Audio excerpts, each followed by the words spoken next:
Live from the Export Beer Garden studios, you're listening to the BYC. And if you're anything like me, then you found the announcement of the New Zealand side to face the Sri Lankans about as exciting as vegan macaroni cheese. No Hoyte J. Bolters, that's for sure, as the selectors continue with their steady as she goes, boring as batshit selection policy. And fair cop to them, but to me it feels like an opportunity missed. Still, there's Test cricket just around the corner, and that makes me a happy man. Dylan Cleaver, how's life? Yeah, life's pretty good. I'm a little like you, I must confess, to being underwhelmed. But completely unsurprised by the selection. Well, it seems to be a policy of these selectors, Paul Ford, that they like to stay pretty steady, pretty consistent with their selections. But geez, man, I really feel like this was an opportunity to try and bring in at least a little bit of new blood. Yeah, that's right. And as you said, you called them pussies last week, Jason. They proved that they are. They've just picked exactly Did I the do same that, squad. did I? Yeah. Oh, did I? And, yeah, as you say, entirely predictable. Gazball is in full effect. As you say, bolterless and also boltless. Yeah, I mean, I don't know what else there is to say about it, really. It's just 100% what we expected that they would do. And, yeah, you're right, I think, Jace. You know, it would have been nice for there just to be a little sprinkling of something interesting in there. But here we are. Well, you know, the great thing is we're about to embark on a bit more Test cricket, Dylan, so that's a good thing. But let's just go through the side in case the listeners out there haven't heard it by chance. Southey, captain, of course, Latham, Conway, Williamson, Young, Nichols, Mitchell, Blundell, Bracewell, Henry, Wagner, Tickner and Cougar line, the same 13 who assembled at the base in reserve. Well, they're coming off a victory, so I guess that's one argument. Yeah, it is, but the other argument is when are they actually going to get a better opportunity? Yes. To make some, even if it's just subtle changes. The World Test Championship has been a complete bust, this cycle of the World Test Championship. Yeah, I would have liked to see them. I can't think of anyone that's particularly aggrieved except perhaps Ish Sodhi, who did everything that was asked of him in Pakistan, and you know the Gazball policy of only playing bits and pieces of spin in New Zealand conditions continues, and I think that's to the detriment of our game as a whole. Yeah, I mean, when I look at the side, is there anyone in particular, Paul Ford, that you feel should be aggrieved? No, there's not. I mean, I had a quick look at guys like Cole McConkey, 3,000 first class runs, 45 wickets. 600 runs this year at 75, but Nichols has got 6,400 first class runs at 38. Ravindra, 2,600 runs at 40. These guys are in the ballpark in terms of the numbers, but it's hard. They're not an overwhelmingly compelling cases. I think if I was Jacob Duffy, Plunkett Shield this year, 28 wickets at 27. Dougie Bracewell has won a test for New Zealand. That's an unusual thing to have on your CV. Plus 23 wickets at 20, second on the wicket charts. When you look at Scott Kugelheim, 4 wickets at 64, and Blair Tickner, 7 at 33. I don't know. I might be a little bit miffed, to be honest. But, yeah, look, I think overall, those are probably two guys that I think could grind an axe. Yeah, and particularly when you mention the stats there, because the stats do tell a story. For the life of me, just on that front, I can't think why Bracewell isn't in there. Look, and once again, it's that difficult sort of walking that tightrope of not sticking the knife into players, because I think Kugelheim and Tickner gave everything they had, and fair cop to them. Obviously, the selectors feel like these guys are the next on the tier, but someone for me like Bracewell, Dylan, was should have been given another opportunity, surely. Yeah, I've mentioned many times that I'm not sure what Bracewell's done to not nudge in front, particularly the Tickner and Kugelheim. Yes. Like you mentioned, I mean, his numbers are just better, and if you ask me, he's just a flat-out better cricketer than those two. Well, yeah, man. So it's maybe something to do with team culture. Maybe it's his age. Maybe they feel the other two can improve, where Bracewell's topped out. He's reached his ceiling, but that in itself is fairly un-Gazball, because he believes that players, who are experienced are generally better. So I'm not sure what the reasons are there, but it's at least a talking point. Yeah, and I, without sort of harking on about it, but I'm going to. There just seems to be a really conservative streak in the selection group, and and I think about the great Richard Hadley actually, who, for all his criticism, the things that you could criticise him for, was quite canny at picking the kind of outsider that everyone went, oh, okay, we need someone. Look, I'm open to being on the selection panel. That's what I'm saying. Well, there's a space. And you know what I mean? I'm happy to put my name forward. And if I promise you this, Paul Ford, if I get on that panel, there'll be some bloody bolters, mate. Including Bolt, I hope. But yeah, look, Ben Lister will be rubbing his hands with glee, and I'm sure he's one of your referees, and all power to him for that. I mean, I think another guy that's kind of in the mix, Jace, I don't know, I'm just going to start a little bit of lobbying here, would be Rachin Ravindra. As behind Lister, I'd be picking Rachin Ravindra as a batsman. I think Glenn Phillips is another one that could be in contention. But on Ravindra, if you look at his career, he's played, I think, 3 test matches. He saved us from a test defeat in India. They played him as a bowler. He's a batter. He got 3 wickets against India as a bowler. He's a batter. And then he played that ill-fated match at Bangladesh. And then they've said, no, actually, you're done. Well, they haven't picked him. Yeah, I don't think they've said you've done. I think they've said, as the All Blacks often do, I think they've said, here are your work-ons. Go back to the domestic game and do it. And I'm pretty sure Rachin Ravindra's black cap story is not over. But yeah, I mean, it's interesting. There is definitely a space for you on the panel. Gavin Larson is up sticks. Yes, I saw that. And gone to Warwickshire. But look, as an exercise, I picked a second 11. Yes. To take on this first 11. And I reckon they can beat him. And I'm going to work from number 11 up because my weakness, you'll see pretty soon, is my batting. But I think this is a better bowling attack. Number 11, Trent Boult. Number 10, Lockie Ferguson, and you can't rule him out now, Paul, because he's playing Plunket Shield cricket. He's playing Red Bull cricket. He's on my list. And he's bowling quick. So Boult, Ferguson, Bracewell at 9, Sodhi at 8. I could switch those 2 around because I think Bracewell may still be a little bit a better player, but yes, Sodhi's certainly improved. The big man, Colin de Grandhomme, at number 7. Mitchell Santner at number 6. And again, that order can be changed, but I like Santner's left hand in the middle order. Here's where it gets a little bit sketchy. Dane Cleaver or Cam Fletcher bracketed for that wicketkeeper batsman spot. I prefer Cleaver. I think he's a better player, but he's had a wretched Plunket Shield season. He had a brilliant white ball season, but a terrible Plunket Shield season. So if you pick Cam Fletcher there, I'll let you off. Top 4, little bit sketchy. I've gone for Chapman and Phillips, left and right. Rachin Ravindra opening, and with a little bit of filthy left arm spin. My wild card opener, the one and only Jimmy Neesham. Come in from the cold. He's my Kaluwitharana pinch hitting opener. I was with you there for quite a long time, Dylan, and then it's like you took mushrooms or something and completely lost your mind. The batting was tricky. That you went completely apeshit crazy at the top order there. Look, I think Phillips is a special player in terms of the short ball game. I just don't like him in the test setup. I don't know why, and I think it's because he's such an unorthodox South African. Well, it's not a racial thing. I don't think it's just more. I just see him as racial. He's South African. He's got a thing against South African players. Remember how long it took him to warm to Conway? But I thought it might be a footwork thing. But he's just a bit too crazy for me in the test setup, Paul Ford. Gee, I made a team for as well, Dylan. It was uncannily similar. I actually had a look. De Grandhomme has officially retired from international cricket, so we need to get him to unretire. Yeah. But I'm pretty much on board with the rest of it. I had Ravindra, Chapman, or Solia, or one of the O'Donnells. Then I had McConkey, just to reward him for a good Plunket Shield. Then Phillips, Neesham, Cleaver, Santner, Sodhi, Bracewell, Ferguson, Boult. And then my in the mix guys were Foxcroft, Duffy, Ripon, Ajaz, and de Grandhomme to unretire. So, we're pretty much in the ballpark. The same, and I wondered, I was going to pick Foxcroft as my 12th or McConkey, but I wondered if Foxcroft is actually qualified yet.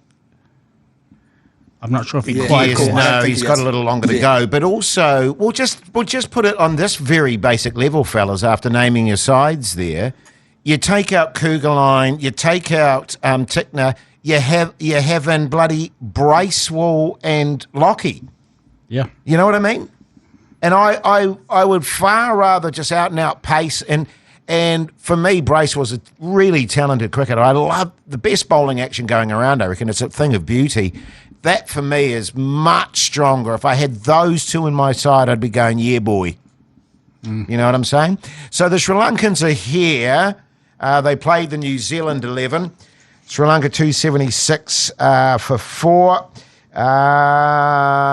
Mendes 95, Fernando 78, Matthews 38, New Zealand 11 143 for 1, Boyle 73, Bula 37. What are we expecting from the Sri Lankans, fellas? How are we feeling about the series, Dylan?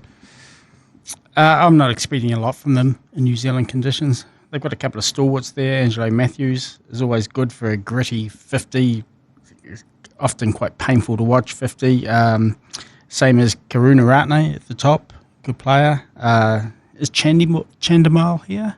He's a good player. Yes, I think so. And Kusal Mendes is a good player, but get him on a green top in Christchurch on that first morning. I don't know. Well, I don't. Can you tell me much about this Fernando fella? Nah. No. Paul can though. Which Fernando was it? K Fernando. I'm not falling into that. He's not even going to try. He's not even going to try. He's a professional broadcaster here. Kani Hare Vadan. Perfect. Beautiful. Shocking. Beautiful. Sri Lanka are shithouse here in New Zealand, aren't they? I mean, they have won 2 test matches in the history of Sri Lankan test matches in New Zealand. They've won 2, lost 11, and they've been here 7 times. So, they're pretty poor. First games overseas since May. Their first outside Asia since they went to the West Indies like 2 years ago or something. The guy that I am looking out for is this guy, Prabath Jayasuriya. He's got 29 wickets in 3 tests. He's 31 years old, and he's a gun. He's the guy that rolled through Australia on debut. I think he came in, maybe not quite as a COVID sub during the match, but I think their frontline spinners both went down crook or injured or were too fat in the fitness tests and didn't do their 400 metres in the fastest time or in the correct time or whatever. Anyway, he came in he'll be great to watch. So he's a left arm finger spinner. So Prabath Jayasuriya, he's going to be the one to keep an eye out for.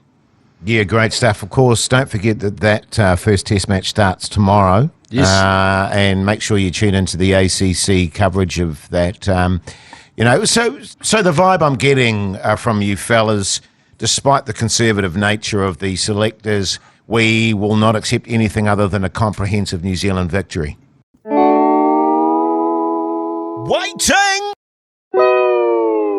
Waiting! Yeah, that's fair enough.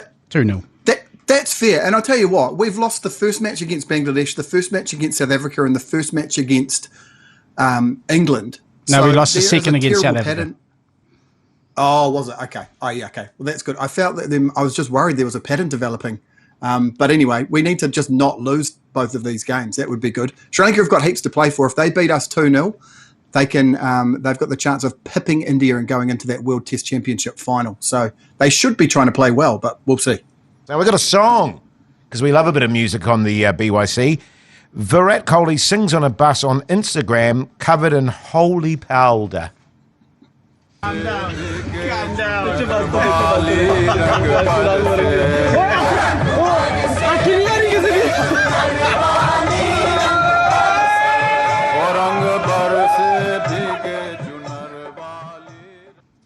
Which one was him? Yeah, I had no idea who was the terrible one at the end. Oh, right. Okay. They're on the team bus, having a bit of hijinks on the team bus. Good stuff, the mate. Holy Festival. I did prefer his song about the pimples, if we recall that one. The classic. Yeah, Richard Pant's Pimples. That was a classic song, which we need to reprise at some point. Hey, speaking of India, of course, the series against Australia, an amazing win by Australia. What a bizarre, shambolic bloody series this is in many ways, Dylan Cleaver, and the Indians undone by their own pitch doctoring. Yeah, it is weird, and it just hasn't been great to watch. That's the annoying thing about it. And I'm all for a fair contest between bat and ball, and I agree that the it's weighted too heavily in the batter's favours on a number of occasions, but it's not actually at the moment. You look at New Zealand, it's pretty difficult to bat in the first day, and you look at England, it's pretty difficult to bat throughout. The Gabba is not easy to bat on. Perth can be a bit iffy. There's a lot of trying batting conditions out there to actually go in and just seriously manipulate the conditions to the point where the ball is going through the top on the first over of the match, where some balls are going through at shin height, others are spitting up and leaping. It just seems like a real, corruption's too strong a word, but it's a real ugly manipulation of the sport, and I'm pleased it backfired on them. I mean, I'm never going to sit here and say I want Australia to win games of cricket, but I am pleased that the groundsman doctoring conditions so to favour the Indian spinners didn't work. Yeah. Well, I mean, I always found as a batsman, the tougher the conditions, the better I was. But I take your point. Paul Ford... You like getting on that front dog. No? Yeah. Because let's look at it objectively here. Australia were a shambles coming into this test match. So full kudos to them for getting the victory, but it is getting to the point with these pitches where they are getting a bit ridiculous.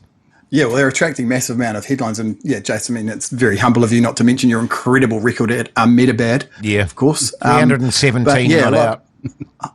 It's a weird thing, isn't it? Where the doctoring or the manipulation, as Dylan called it, has gone so far as to be counterproductive. And India have basically taken their batting, which I think is a massive strength of theirs, completely out of the equation, and then it's just become a kind of like, it's sort of like roulette or lottery as to how many runs you get when you've got like a raging turner and teams aren't scoring above 200. It does definitely take something away from the game, and I know the Indians get pretty pissed off and says, well, who defines what a good pitch is like? And I think it's got to be one that has a bit of variation, has a bit of bat and a bit of ball, and lasts for 5 days. I think that's really what we're looking for. I think there's something funky going on around this fourth test as well, which I think starts tomorrow at 5:00. So at Ahmedabad, they've prepared 2 pitches side by side and are awaiting the BCCI officials to approve which one pitch or the other. So talk about Mickey Mouse. It's got pretty crazy, and India are just desperately trying, of course, to win the match, win the series, and get into that World Test Championship final, and also defend a record. They haven't they haven't not won a Test series in India for, I think it's 11 years, something crazy like that. Yeah, well, just as a general rule, though, Dylan, from my own personal point of view, I quite like it when the bowlers have the advantage. For me, it's a better spectacle. The one thing that I hate is a flat bed and batsmen just spanking it all over the place. Yes, in India, it's gone way too far. It's ridiculous. But, you think about those matches and those test matches in Pakistan that were just roads. And that to me is way more tedious than the bowlers having the upper hand. Yeah, I tend to agree. But I think with all the technology and the turf technology and just the IP from turf managers around the world, there's actually no excuse for preparing shockingly poor pitches in any direction, whether it's the roads of Pakistan or whether it's these Bunsen burners of Indore and Ahmedabad. You could argue as well that some of the pitches we're prepared on first mornings of tests here are ridiculously in favour of seam bowling as well. Yeah, but, didn't Stokes say in that last test match at the Basin Reserve it's the best cricket wicket he's played on for many a year? And for me, actually, that's your ideal, the first couple of sessions of a test match that bowlers favour, and then as it gradually goes along, your day 2s, your day 3s, it's your batsmen, and then hopefully day 4 and day 5, it's your spinners that come into play, not that we really... Well, that was a brilliant pitch in that respect, because the problem with New Zealand ones is they prepare them green to last the distance, but they don't deteriorate at all. Yes, so there's nothing there for the spinners to pull forward. That was pitch perfect, because that actually did start to turn. And the other thing that we have to acknowledge is that in preparing those green pitches, you wouldn't say that we were doing that to favour our pace attack. A pace attack of, sure, they want it to be green and seaming, but when you're facing Anderson, Broad and Robinson, you're preparing green seamers, some might say it's actually stupid. Yes, we're not trying to engineer it in order to kind of tip the balance in our own favour. One stat before we move on, I did see that Australia's lowest order is on track for their worst batting performance in Test history. Their numbers 8 to 11 in the Test series so far have scored 84 runs at 4.9. One score over 10, which was Pat Cummins, who got 33, slogging at Delhi in the first innings of the first Test. So crazy what's going on over there. Wow, when you've got pitches like that, it's no surprise that the lower orders, the less, technical batsmen struggle a little bit. Let's look at the domestic game in New Zealand. Wellington versus Auckland. Auckland 508 for 6. Solier 151. Chapman 145. Quinn Sunderskal 52 not out. And 143 for 1. Will O'Donnell 75. Solier 56 not out. Wellington 267. Severin 80. McLaughlin 73. Somerville 4 for 42. Yeah, and 173 for 4 at the moment, chasing way more than millions, way more than they'll get. But one sort of exciting news from that is Muhammad Abbas has got his first domestic half century, I believe, or first class half century. As we speak, he's into the 70s, and I was watching a bit of him on YouTube, and he looks a gun. Yeah, he's got super quick hands. He can play. He is one to look for the near future. Well, he was who you mentioned in the last potty, Paul? Yep, he's my bolter. I'm not suggesting he was going to be picked, but he's going to get there real quick. I think he looks a cut above the rest. It's interesting you mentioned Quinn Sunday School there, Jace, 22-year-old Takapuna Pirates. Wicketkeeper batsman on debut as well, not keeping. Ben Horn keeps the gloves. Are you taking the piss again? Good luck to him. Right, I'm not reading these anymore. I'm not reading them anymore. And he's Croatian, isn't he? What have I done there? Quinn Sunderskal. It's just Quinn Sunday. I think someone has gone in and put the school on the end. Take it where you want to. Oh, who would do such a thing? Right, that's it. I'm not reading names anymore. On that. Yes.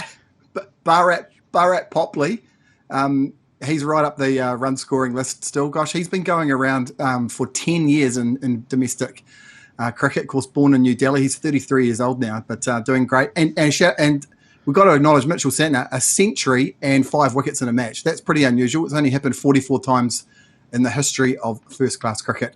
Robbie O'Donnell was the last to do it. He did that at Hagley Oval in November. So nice work for Mitchell Santner. Yes. Maybe he should be in that the squads we were talking about at the top. Yes, ND, CD, ND 513, CD 245, Raval 119, Popley 105, Santner 136. Canterbury versus Otago. Canterbury 449 for 9 and 200 for 3 declared. Otago 256, and that man we mentioned just earlier, Foxcroft 68, with O'Rourke 3 for 54 and Sodhi 3 for 65. Yeah, it's slightly wrong actually, that last one. That was a bit quick on. It was 277 for 3 declared. But yeah, Otago chasing down plenty there. The Golden Box is interesting. Cole McConkey scored runs again in both innings. He's having an amazing season. I'm not sure his age. He's been around for a while, but he can play clearly. He's got to 665 after today's effort. Barrett Popley, as you mentioned, having a wonderful season, 603. But Tom Bruce is chasing them. He's on about, he's approaching 100 at Mount Maunganui, and that will kind of raise him up to around about the 550 mark. So all to play for still with the Golden Box. In terms of your New Zealand 11, because your top order fell apart, your second 11, I should say. Yep. I mean, what about someone like Tom Bruce? Well, your Tom Bruce was in our shortlist. In terms of, instead of maybe your Phillips or your Chapman. But anyway, just a thought. The Silver Sweatband, Jacob Duffy, as we mentioned earlier in the podcast, 28 wickets, Henry 23, Doug Bracewell 23, and it's just making it the selections all the more bizarre. Let's get to the Women's Premier League. Anything catch your eye this week, fellas? Yeah, Amelia Kerr had a very good start, and Sophie Devine hasn't. The Australians doing pretty well. Talia McGrath, I think, got 90 not out. Harmanpreet Kaur is playing well. Some big totals there. Some really big totals. I saw there was a 200 plus total. So, yeah, that's caught my eye.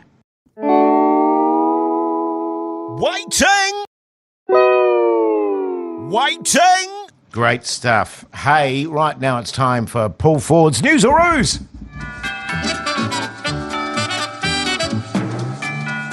Yeah, it is. And Jace, you are holding the Oi Hoi trophy after an amazing effort last week. Oh, yeah, I'm charging ahead here, aren't I? Wonderful. Charging ahead. Three bits of news. There's something wrong with one of them. You guys got to tell me what it is, and you'll take home the ugliest trophy in world cricket, the Oi Hoi trophy for your mantelpiece. Chuck us your pen, would you? No, You've got another pen there. See him scribbling his little filthy notes there. His underhand, bloody. I'm gonna scribble notes too, Dylan.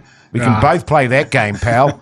All right, Paul, fire away. Intimidating. Mate. Scribbling notes. All right. The MCG's record for the largest crowd to attend a single day of Test cricket under threat from the Narendra Modi Stadium in Ahmedabad, and Australia's Prime Minister Anthony Albanese will be there to see it if the record falls. An estimated 100,000 people are predicted to pack into the stadium tomorrow for the first day of the fourth test. The final crowd figure will be a source of fascination for massive nerds, with up to 85,000 of the day one VIP tickets in the 132,000 capacity stadium set aside for local families and students to come and see the politicians.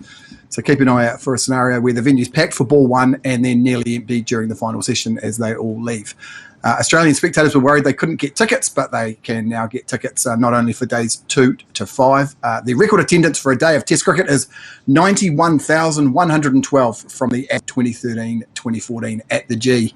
The first event at the stadium, of course, was a political event where Donald Trump arrived in India, and old Trumpalicious moronically mispronounced the names of both Sachin Tendulkar and Virat Kohli during the speech. Yeah, just on that. But you think I'm shithouse? Go and check out Trump if you're going to give me grief. That's an absolute travesty. Peas in a pod. Hey, number 2, the good people of the Hawke's Bay are growing their locks during Mullet March in readiness for a T20 against the Hawke's Bay rugby team's Magpies 11 in a charity T20 cricket match to aid those affected by Cyclone Gabriel. Hawke's Bay Rugby Union's cobbling together a Magpies 11 to take on a team of vets, farmers and all-round legends in a Mullet 11 for a fun T20 fixture. The venue on the which will be held for the match, which will be held on the 31st of March, is yet to be confirmed. Hawke's Bay Rugby's Dan Somerville said the union was keen to step up. Like everyone in Hawke's Bay, our staff and the rugby community have been hugely affected by the cyclone and the devastation and challenges that it's caused. Well-known Hawke's Bay cricket faces and human headlines, Ian Smith, Israel Dagg, Zach Guildford, Matthew Sinclair and Jesse Ryder are all expected to take part in the fixture. All funds raised will go to the Mental Health Foundation and the Hawke's Bay Cyclone Relief. And number 3, to round us out, a lovely yarn actually from Leonard Powell over at Radio New Zealand about a 43-year-old bloke called Barrington Rowland, who continues to score runs by the bucket load in Auckland Premier Club cricket and has done so for the past 15 years. He played first-class cricket in Karnataka in India, averaged 40 in 68 Ranji Trophies games, played 114 matches in total across all formats. He joined Suburbs New Lynn for a couple of years, 5 years at Auckland Uni and then Eden Ross School, and then he's been at Papatoetoe for the last 3. He became the third player since 1952 to score more than 1,000 in a season. Double century earlier this season. He says he's getting wiser and more patient and likes showing the boys how to construct big scores. Great stuff, mate. The only issue I have with that is that you said Donald Trump and I were 2 peas in a pod. I'll never forgive you for saying that. I said it real quick, though. And then you butchered the pronunciation of Karnataka. Yeah, thank you, Dylan. I was going to bring that up, but I didn't want to make cold 40 look like a fool. How do you say it, Jace? Like a fool. All right. I think you're first today, Dylan. No, I'm not. I'm going to take issue with the story number 1 and the world record crowd of 91,112 people. Yeah. It's uncanny because that's exactly what I was going for too. Because are you cheating in the school exam, Cleaver? You looking over my shoulder? You did this last week. This is how much I've got under your skin that you feel the need to cheat. That's exactly far right. be it for me to sort of leap in here as I mark your guys' homework, but you're both wrong. I completely made up all of those names, that celebrity names that are going to be part of that cricket fixture, because I want to apply pressure to make sure that they do get involved. So none of the people that I mentioned that you've heard of are currently involved in that cyclone relief cricket match, but they hopefully will be over the next 24 hours. I was surprised to hear Jesse Ryder's name in there, to be fair. Why? Yeah, I just... I mean, I don't want to put you under the spotlight here. I just was curious, that's all. I'm just wondering, really. He's got a bit going on in his life. Right, okay. Maybe that's not quite... I mean, one of the reasons they stopped picking him for New Zealand was he struggled in the public eye. Actually... So would it be fair to put him back under that kind of immense stress? Instead of Phillips for your second 11 New Zealand there, Ryder. Hey? How about that, boys? That would be a real bolter. Hey, now, as mentioned, we're going to be covering off the test match tomorrow. The ACC are going to be commentating. And just on it, one of the things you fear as a commentator is the old commentator's curse. And on the commentary Nook today, here's a classic. Oh, you see, little fumble, and Warner, because of the speed he ran the first one, had set up the second. He moves to 97.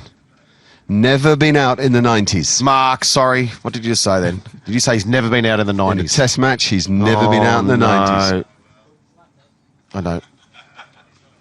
Never been out in the 90s. Why did you have to bring How that many up? times are you out in the 90s? He's gone! He's gone! Unbelievable! 97. Bounce and a perfect line from Dale Steyn. And Hashim Amla finished the job. Disbelief everywhere, not least in this room. Yes. Oh, Mark, you put the commentator's curse on him. Yeah, very much so. What We've all been there. I've done a couple of shockers over the years there, Dylan. But what treacly tones. Yes. When you take out the sound effects mics and it's just the commentary. What a golden voice that man has. Yes, Nichols. Slightly cloying. I love that. And I also love, there was a little aside there where he was just sort of fading out and he said to Michael Slater, how many times have you been dismissed in the 90s? And I have stood on a megaphone at the bank at the Basin Reserve and chanted nine times at Michael Slater through a megaphone to remind him. So he definitely knows how many times. Excellent stuff. Hey, right now it's time for Paul Ford's Cricket Violence Corner. Paul Ford's Cricket Violence Corner. Yeah, it is. And this is a bit of a throwback. I dug out a wisdom column from 2013, and there's a guy called Charles Davis who was described as a venerable cricket statistician, and he published an amazing list which needs to be updated. What he did is he looked at all of the test matches that had been played and identified the bowlers that had forced the most batters to retire hurt in test cricket. And it was a bloody interesting list. So top of the list was Courtney Walsh. Third on the list was Sir Wesley Winfield Hall, Wes Hall. Fourth on the list was Dennis Lilly. Fifth on the list, Freddie Truman. Sixth on the list, Malcolm Marshall. Number 2 on the list, with 8 batsmen retired hurt, Richard Hadley. I'm going to say paddles. Extraordinary. Yeah, because people didn't wear helmets to him. Absolutely brilliant. And he could be slippery. Yeah, look, Yeah, so Shoaib Akhtar's come out and said that's a pathetic list. I hurt 19 people. Now, I don't know if we believe everything that Shoaib Akhtar says. I certainly don't. But it would be interesting to do an updated list. But yeah, look, that's a piece of work that someone else can do. I don't know if Charles Davis is still going around. Yeah. Well, that was the deceptive thing about paddles, though, with that short run-up, wasn't it? Yeah. He could whistle it through, man. And occasionally he got angry. There was one occasion apparently where he got really angry in Sri Lanka at some of the umpiring and bowled a spell that was as quick as any of the New Zealanders have seen from any overseas bowler. They reckon it was lightning. Actually, just on that front, by the way, Dylan, I wonder if you can tell me this, being the historian that you are. Can you remember what test it was where Richard Hadley just got so sick of the criticism of his short run-up that he reverted back to his long run-up? Yes, it was a famous test victory versus Australia at Eden Park in the summer of 1982-83, I believe. Edgar got a big 161.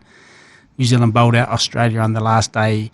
Hadley had read in the New Zealand Herald about DJ Cameron saying he was New Zealand's heavy artillery operating off a pop gun. Pop gun, yeah. And he was so dismayed that he reverted to the long run up with the famous hitch of his trousers and the little over. step, yeah. God, remember that, boys?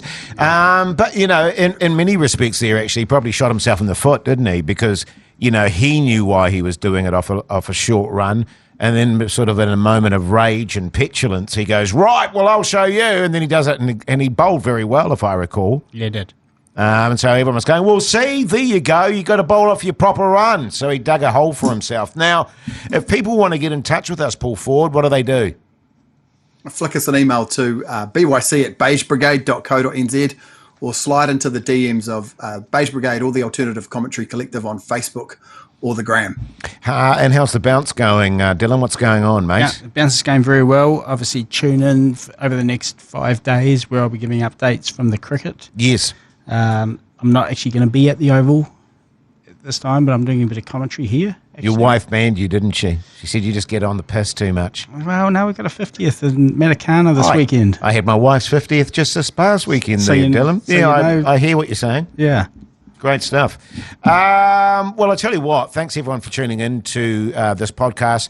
Next week, of course, we'll be able to dig deep and look at what happens after that first test. And fingers crossed, fellas, and this is what we expect, a 2-0 series whitewash, surely.